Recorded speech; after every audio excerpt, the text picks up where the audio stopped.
Kia ora, welcome to my first Casio BASIC coding video.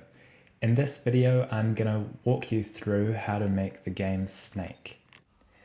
Okay, I'll start by explaining the basic, just to get that one out of the way, structure of the game Snake.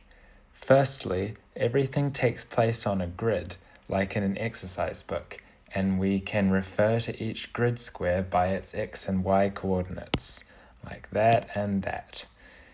The state, or variables of the game, are as follows. 1. We've got the length of the snake, for which we use the letter variable L. 2. We've got the orientation of the snake. This can be right, up, left, or down, and we encode this as a pair of xy values, e.g. we would have -1, 0 for going to the left. And a pair of values can be put in a list, so we use list 1 for this. 3. We've got the positions of the snake parts. This is a list of xy coordinates, which we can think of as a 2x(L) grid of numbers, or a matrix, if you're familiar with linear algebra. We will use matrix A. 4. There's the position of the food. There is always precisely one food tile on the grid, so it can be encoded once again with a coordinate pair, list 2. The whole game works on one basic loop, which we divide into 3 sections here. The game logic is section 1, which is most of the computation, but sections 2 and 3 are what make it actually a game, the output and input. In the game logic, we need to see where the snake's head goes, and based on that, we check if the snake gets to eat some food, in which case it grows, or if it runs into a wall or part of itself, in which case the snake sadly dies. If none of those happen, we just cascade the snake forward 1 tile, adding at the head and chopping at the tail.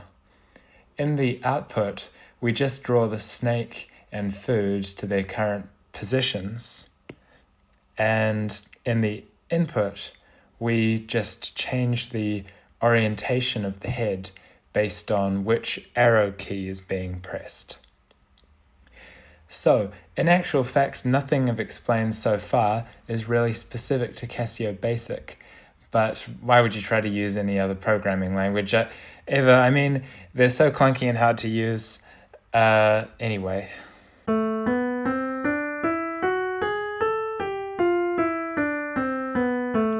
Let's start with output so that we can get something to show up on our screen. We're using the text display for this game, and that consists of a 21 across by 7 down grid. Now, contrary to what you learn in maths class, the second coordinate, y, increases as you go down. And also, contrary to what you would want for using the modulus function for anything, the coordinates start at 1, not 0.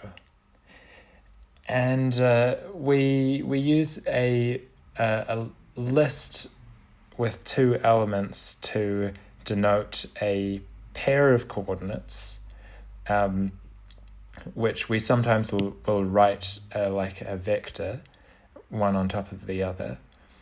And a list of coordinate pairs we can write as a matrix, where each column is a different xy pair, like in this example, where each of these columns corresponds to these points. Now, lists are numbered 1, 2, 3, and they are accessed using square brackets around the index, And matrices are assigned letters, and they're accessed by using a comma-separated pair of numbers for the row index and the column index. Finally, we can start coding something. What I thought we'd start with is just drawing something to the screen. So we'll make a new program. I already have one called Snake, so we'll call this one Snakey. Snakey. You'll get used to the keyboard. And let's just put in something really basic. So you go Shift Vars to get the program commands, and then we'll go over to IO, input output, and locate. And the way locate works is you put in the coordinates where you want to put some text, and then you put a string in after that. So what are the coordinates? Well, just for argument's sake, I'll put in x equals 11, y equals to 4. This should be the middle of the screen. And then to make it a string, you need to use quotation marks. So you go Shift Alpha, this key. And then to get some better options for characters than what's on a normal keyboard, you go into characters, you pick whichever looks the most appetizing, maybe a pound sign, and let's see how that looks. Cool. Now we'll need to change this a lot later, but that's just getting started. So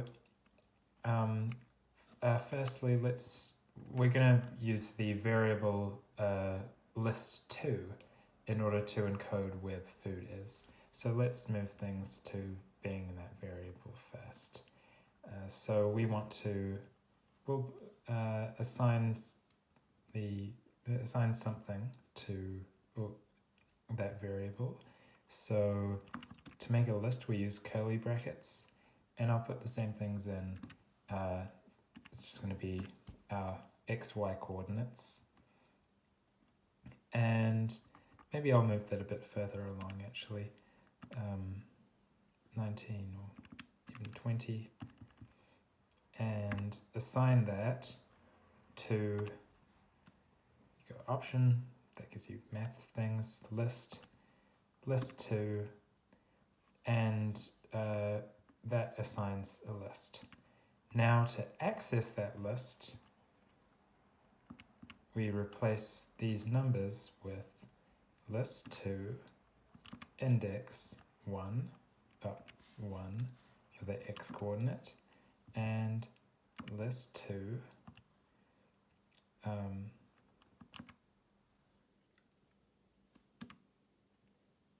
index 2. Now I forgot to put the 2 in there. So this should do basically the same thing as before. Yep, okay. Now we can do something a bit more complicated. We also want, another variable that we have is where the snake is. So let's start with let's start with the matrix for the snake points, snake pieces rather. So we can make a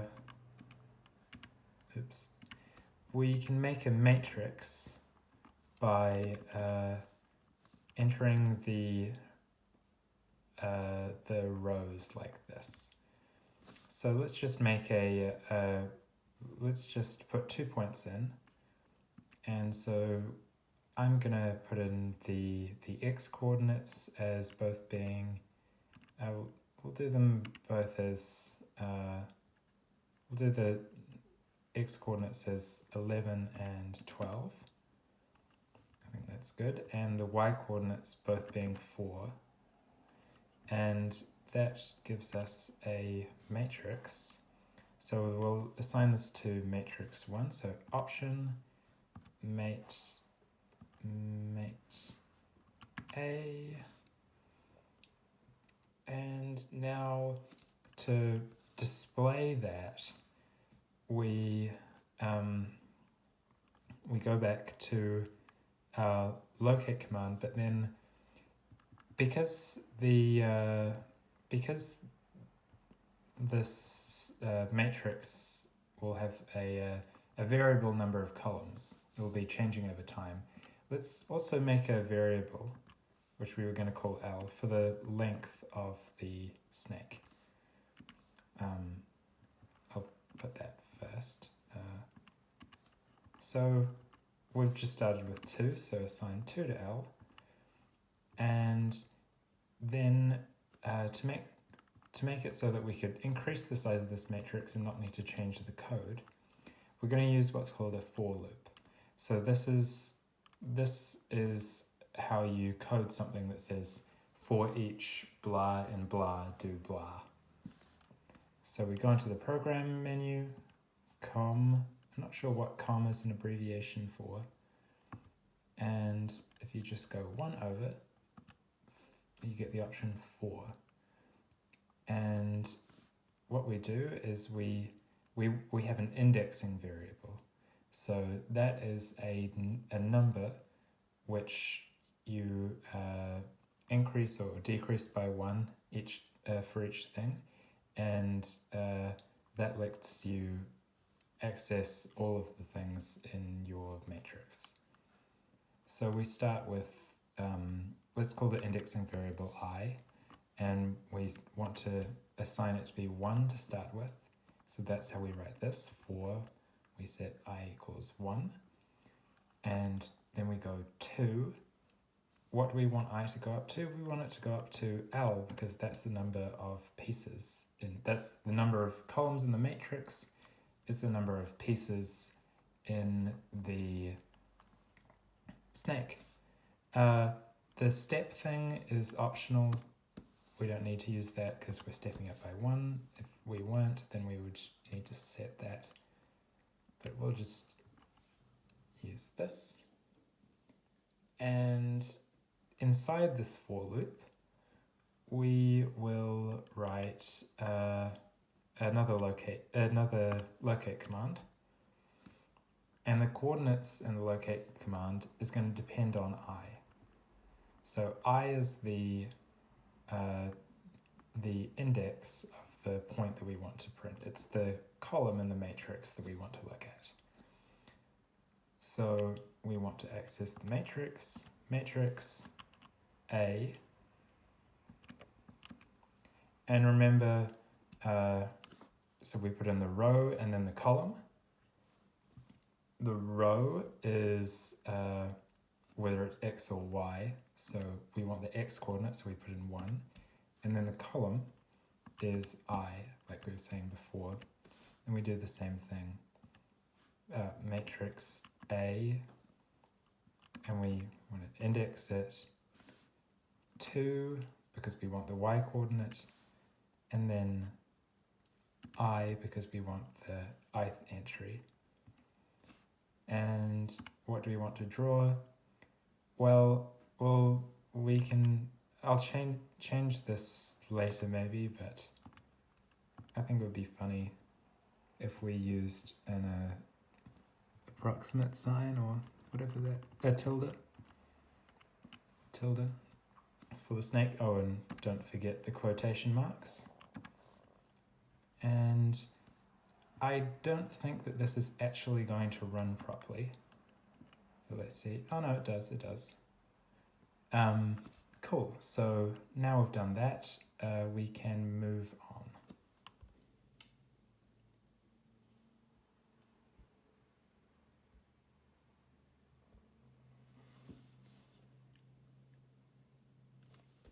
We're back. Now it's time to do the second easiest part, which is the input. There are only 4 things we need to check for. That's pressing the right, down, left, and up arrow keys. So, how do we detect what key's being pressed, and then how do we store that as an orientation variable? Well, I explained before how our orientation is going to be stored as a pair of coordinates. So up, left, right, or down, in terms of an x component and a y component. And it's a 0 if it's staying the same, and a 1 or a -1 if it's changing. So, and that will make the game logic easier when we go to program that. So first we'll just make a variable to start. It's a list because it's a pair of numbers, and we use curly brackets to assign to a list. So this is our orientation variable. Let's start facing the right. So that would be 1, 0, x, y. Well, x, -y for sane people. Then down the bottom, we need to check for what key is being pressed. So for that, we use the get key command, and let's assign that to the variable k for key. Okay, well, how do we actually use this get key command? Well, what it returns is not some abstract ID, it's actually just a number. And each key has a corresponding number that get key will return. Now, there might be a list of all those online, but I just have this handy little program, which you can see here and copy down, which just prints the current key being pressed, which is really simple. Don't worry about what it says when no key is being pressed, but what we care about is the arrow keys. So 27 going to the right, 28, 38, and 37. Cool. So that tells us what we need to do. We need to check for those numbers being the value of k, and correspondingly to change the list 1 orientation variable. Cool.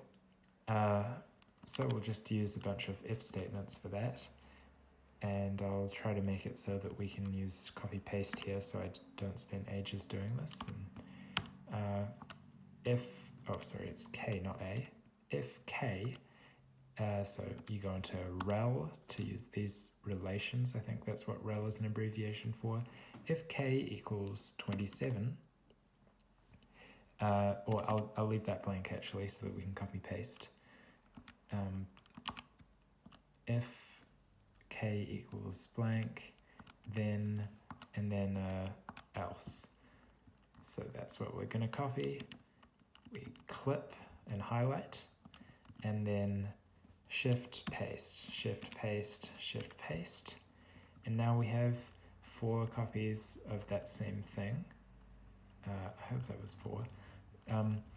If k equals to 27, then what do we set to list 1, 0, to list 1? If k equals 28, then 0, not, so 0, -1, because y is actually going down, remember? I know it's not great. And then the next one is 38 for going to the left. It's 38. Then we and I didn't do that properly. I could have copy pasted that better. Anyway, list 1. Let's copy paste that.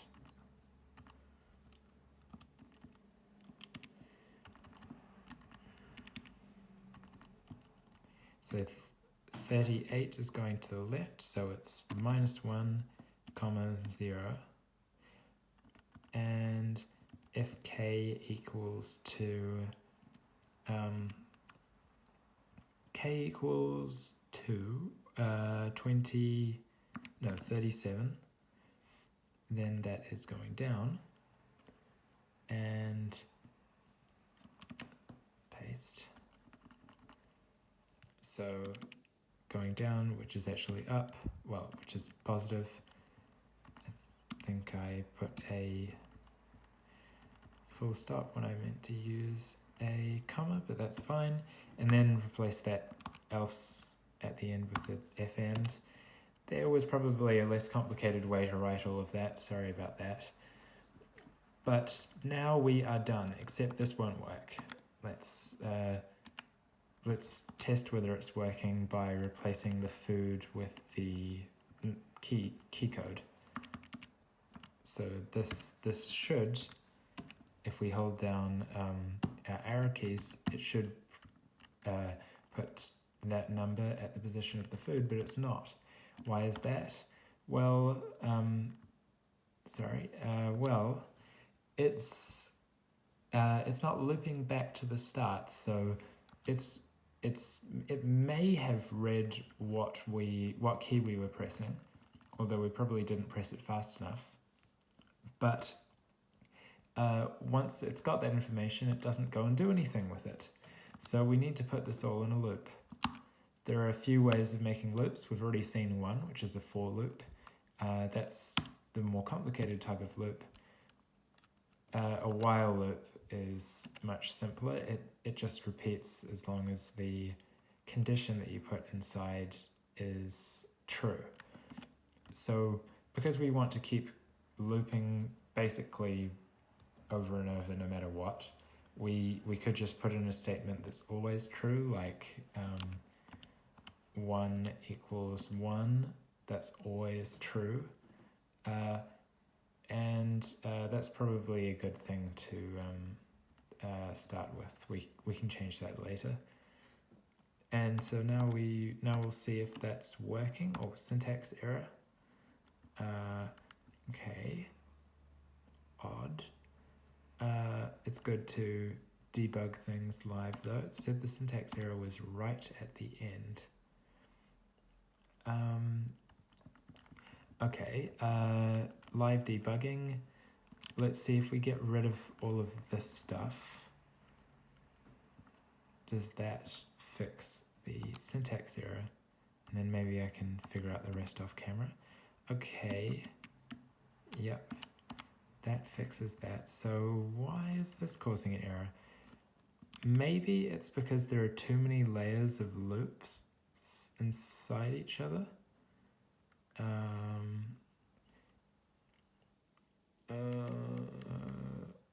Also,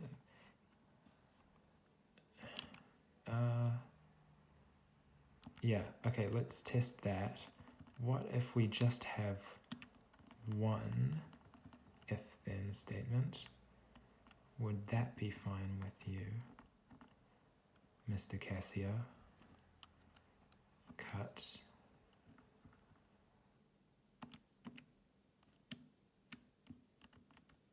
Yes, okay.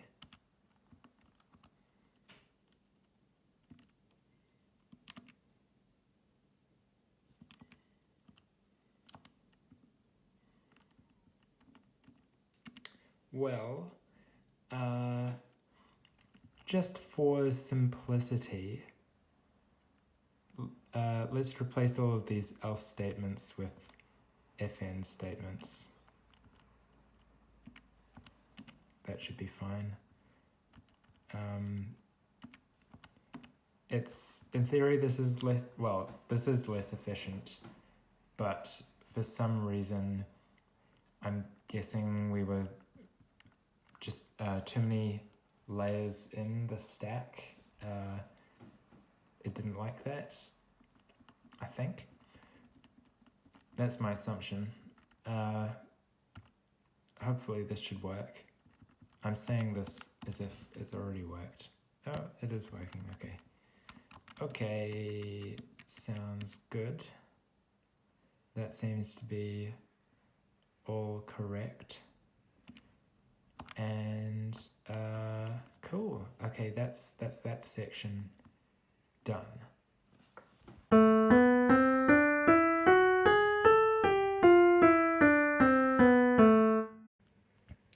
Now we've done all the easy parts, it's just left to do the game logic. So the first thing we need to do is move the snake along. So our snake has a head and some orientation, and that orientation tells us where the new head is. So we just add the current head to the orientation, and that gives us what we're going to call X and Y for the coordinates of that position. First we check for the food. If the head is on the food, then it eats it, and we augment matrix A with the position of the head, which just means that we add the head to the end of that matrix. And we don't need to get rid of anything. We increment the length and randomly replace the food. If that is not the case, then we need to check two death conditions. The first one is if we are in the wall or somehow outside of the wall. And the second one is if we are running into ourselves. So this is a little bit more complicated. We need to check every pair of XY coordinates of the snake parts and check if the new XY equals both of those for any I.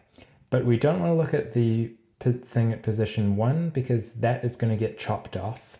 That's the end of the snake and it's moving along. I say chopped off, because I'm really funny.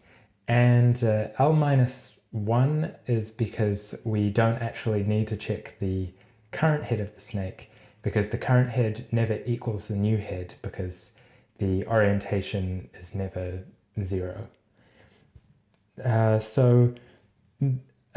The last thing we need to do is cascade the snake along. If we haven't died, then we just take each column vector I, and we set its new value to be what is currently I plus 1. So we're moving the vectors down the matrix, and the vector at the end of the matrix we set to be the new head, which is X and Y, and that is all we need to do. So let's get over to the calculator again. Great, I've got my calculator back open, and the first thing we need to do before we get into coding the game logic is moving this while statement down, because this while statement is going to serve as the start of our main game loop. And so it shouldn't include the setup things like starting where the snake is, starting where the food is, etc. So that is great. And we're going to put the game logic before the drawing stuff. So I said the first thing we need to do is compute where the snake is moved to and call those X and Y. So I'll write X and Y in here. And what are we going to set to those? Well, we want to get the current X and Y positions of the snake's head. So those will be 1, L for the X position, and 2, L for the Y position. And then we also want to add on the orientation variable. So we'll instead go to list, and it's in list 1, and we want to get the thing at 1 for the X and the thing at 2 for the Y. So this is list 1, 2. Great. The next thing we need to do is check for the food. So to do that, we need to use an if statement and compare two things. So the first thing is the x position of the food and the x position of the new head, which is just what we've called x. So if x rel equals to list 2 holds the food, index 1 of list 2, and now where is logic? I think it's in here. Yep, logic, and y equals list 2, 2. So that's the y position of the food, then blah blah blah. Sorry, my dog is howling.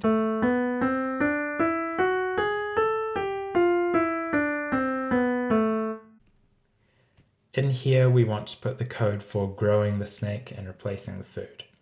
So to grow the snake, we want to augment, that's this command, the current snake positions matrix, matrix A, with a new matrix, which is just a new column for the position of the snake's head.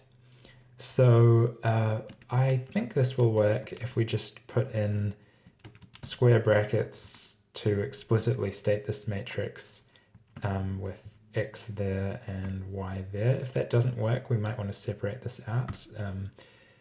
We'll see in a moment. And we want to increment the length. Now, if you go into jump, there is a command ISZ, which increments a number by 1.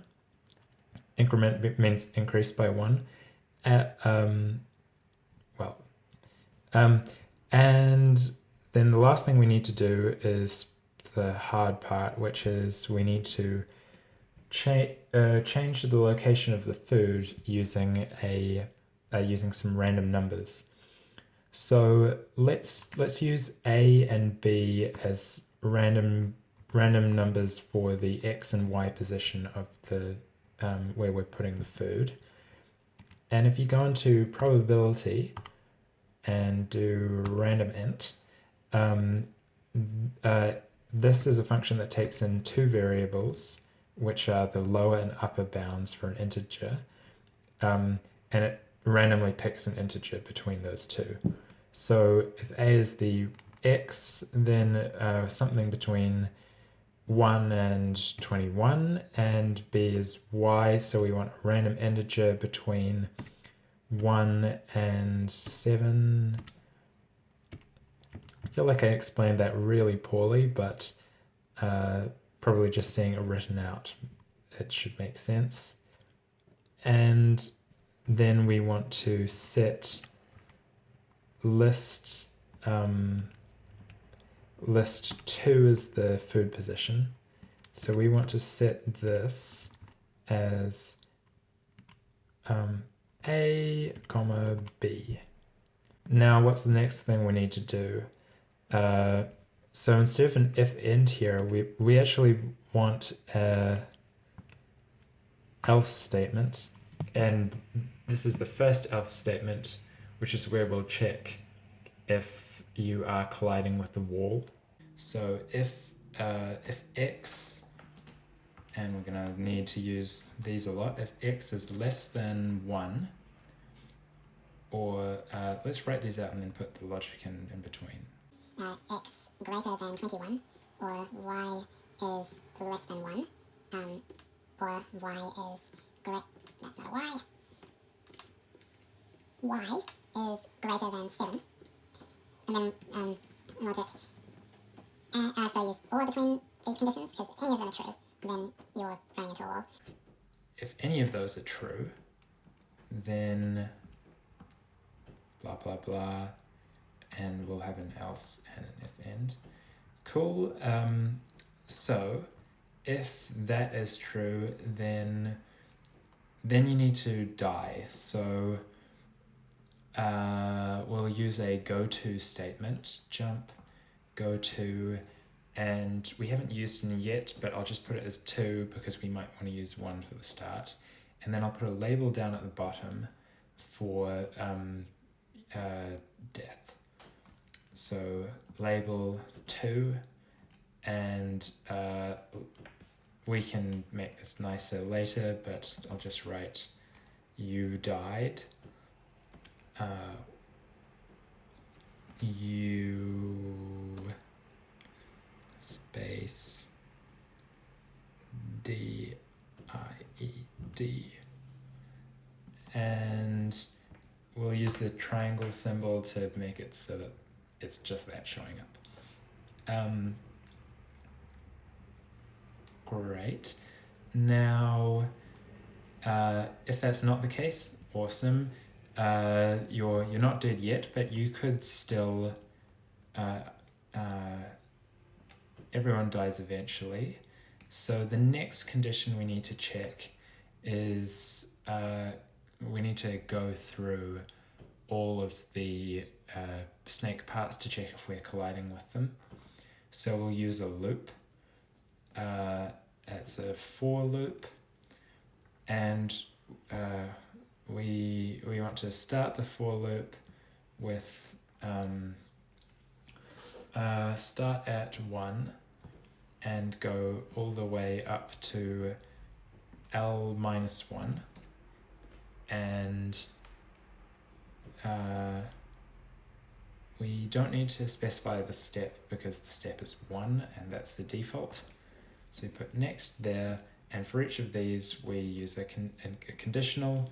So we check if, I'll just put this in here, if x equals the position of that snake part and y equals the y position of the snake part, then die. So let's write each of those. So if x equals matrix A, now what should be the index in this matrix? We're looking at the x position, which is 1, and the ith value, and then we need to use logic and, because we also want to look at the y value. If y equals matrix A2 for the y coordinate, comma I for the ith value, then what we need to do is, we've already written it, it's go to, apologies for the jump cut, but I am recording this in 2009, so it's still fashionable for me. And all we need to do at the end here is cascade down the snake. So it's the same for loop as before. We're starting with index 1, and we're going up to L minus 1. And for each of these indices, we take the column vector in that position. So matrix A, we take the column vector in that position, and we want to set the column vector 1 further along from that to be the new value in that position. So that goes to matrix A, comma I, and I haven't filled in this little, I haven't filled in the first index in those matrices because I wanted to copy paste it. So here I'll put 1, so this does the x part, moving the x's along, and 2 in these ones, so this command moves the y's along. And now that sorts everything for the first L-1 column vectors. Then for the last one, of course, we set it to be the new position of the snake's head, which is x and y. So that should be outside of the for loop. So in the for loop with the next command, and set x to matrix A 1 comma L, and y is what we set the y coordinate to be. Sorry, that should be a 2. Yeah, okay. So now we have done all of the game logic, I think, or to a reasonable amount, but I'm sure that there will be some errors, so let's see what happens. Syntax error. That one's easy. I didn't say which matrix I was talking about, I just put matrix in. So did I do that anymore? No, it doesn't look like it. Oh wow, okay, that was quick. Are the keys working? Oh, and I noticed something else. The food is a number, so let's fix that. But good, there don't seem to be any major errors. Where do we set what the food? Where did I do that? Oh yeah, it should be below the game logic. Oh yeah, here, K. Instead of displaying K, we want something that looks like food. You know, like a diamond. Now, is this... this is what... Oh, that is not working. Okay, there is one thing that we've forgotten to do. Our snake just keeps going and going. At the start of our loop, before we're drawing things, we need to clear the screen. So we redraw the screen each time. So let's go up here. How was your day? Mine's been pretty good. I took my dog for a run. Turned out to be pretty warm. Clear text. Yeah, that sounds interesting.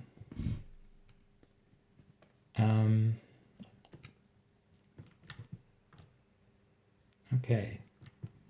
This is working-ish. I realized what is going wrong. I'm not actually doing anything with the value of this augment command. I need to actually assign it to be matrix A in order for the state to be changed.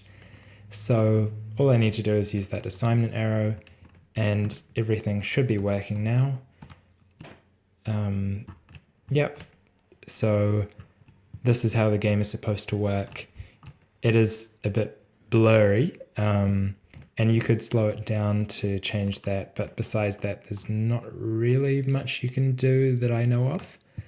And you can see the snake gets longer as we eat more food, and oh no, I died. This death screen, actually, I do want to change a little bit. I think it would be good to know your score, and also when you press the EXE button, instead of having like that disp thing and then that goes away and then you just go out of the program, I think it would be nice if you looped back to the start, and also if it said what your score was and didn't have that annoying disp thing. So let's do that. Now it was right at the end. So to not have that disp thing show up, you need to use the locate command inside a while loop instead. And so I'll put that while loop in. So while and while end. And what is the condition we'll put in the while? Well, we want it to stop when you press EXE. So we'll do while get key does not equal this EXE key, so that it keeps showing the text until you press that button. So let's go into IO to get key, and then we want to use rel not equal to, and I happen to know that EXE is 31 just from memory. I don't know why I said that so weirdly. So then we need to use the locate command, and I'll just put it in the top corner. Right, IO. So 1, 1. Yep.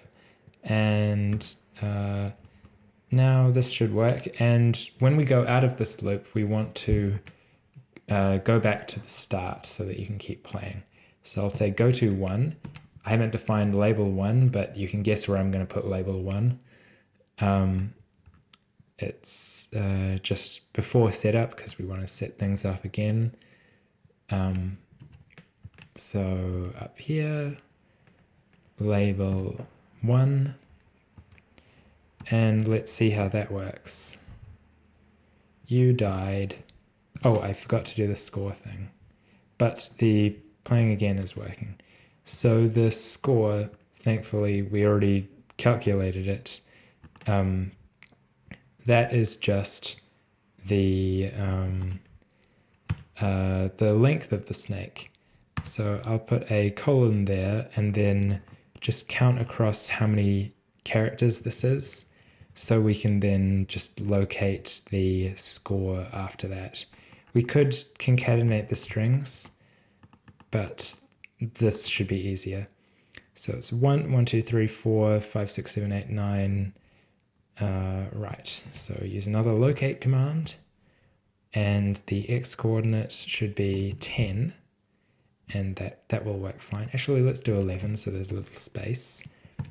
It's still 1, and after that it is the score, which is L. Oh, damn it, I didn't even... Your score. So we want to write your score. Or just score. Score. Okay, let's just put it on a different line so I don't have to count that.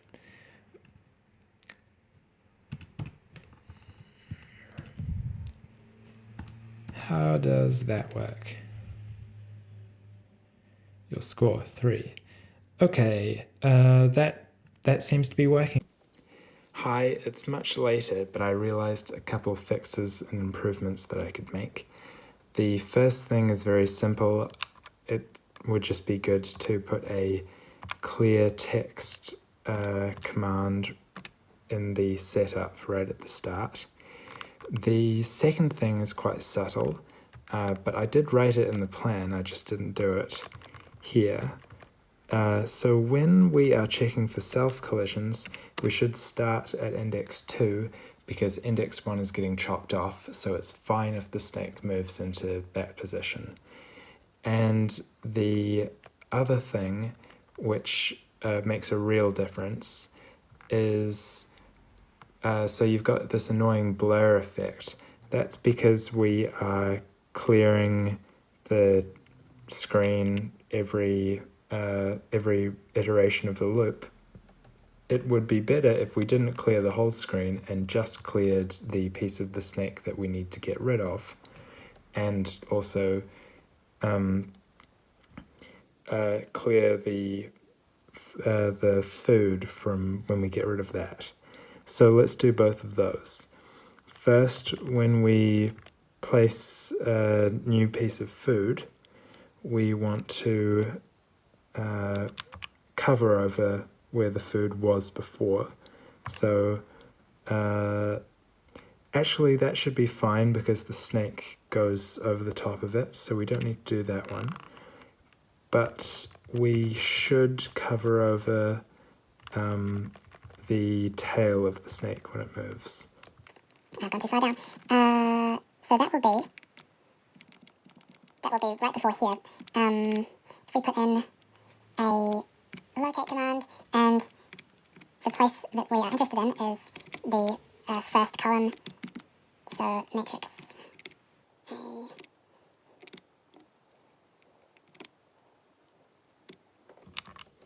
And we want to write in a space. So now that should clear the tail before we cascade down. Great, that seems to be working perfectly.